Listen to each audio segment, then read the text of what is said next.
और बात वक्फ कानून पर बचे कोहराम की। बंगाल में एक बार फिर हिंसा हुई है और उस पर राज्यपाल ने सीएम ममता बनर्जी से बात की है। राज्यपाल सीवी आनंद बोस ने कहा है कि उपद्रवियों के खिलाफ सख्त कार्रवाई की जाएगी। राज्यपाल ने सीएम ममता बनर्जी से राज्य के ताजा हालात को लेकर बात की है। राज्यपाल ने कड़ी कार्रवाई के निर्देश देते हुए कहा कि किसी को कानून को हाथ में लेने का अधिकार नहीं है।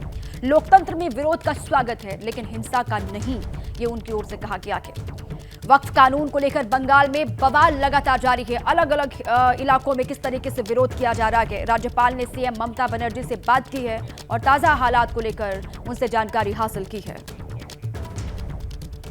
I have been receiving disturbing reports about some people taking law and order in their hands in some parts of Bengal.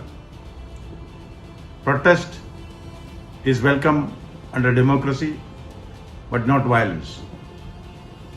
Public order cannot be disturbed, and the people's lives cannot be tampered with in the name of protest. Very strong action will be taken against the miscreants on receipt of information about certain troubles likely to brew in certain parts of Bengal. There was a confidential discussion between the governor and the chief minister. All action will be taken against miscreants. Nobody will be allowed to take the law in their hands. Bengal deserves peace. Bengal will get peace. No doubt about that.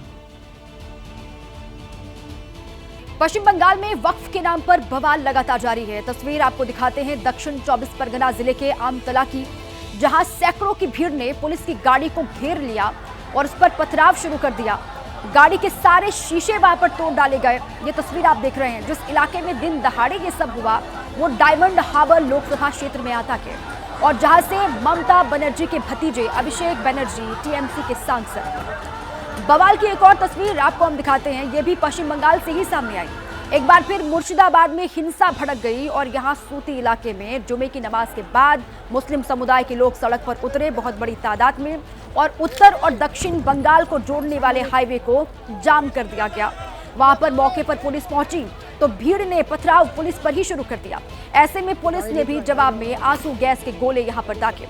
इससे पहले 8 अप्रैल को भी मुर्शिदाबाद के जंगीपुर में हिंसा हुई थी। वो आप जानते हैं, भारी हिंसा हुई थी। पुलिस की गाड़ियों को आग के हवाले कर दिया गया था। पुलिस पर पथराव शुरू कर दिया गया था। वक्फ कानून के विरोध के नाम पर पश्चिम बंगाल में हिंसक घटनाएं लगातार जारी हैं, थमने का नाम नहीं ले रही है। ऐसे में ममता सरकार को घेर रही है बीजेपी कानून व्यवस्था को लेकर।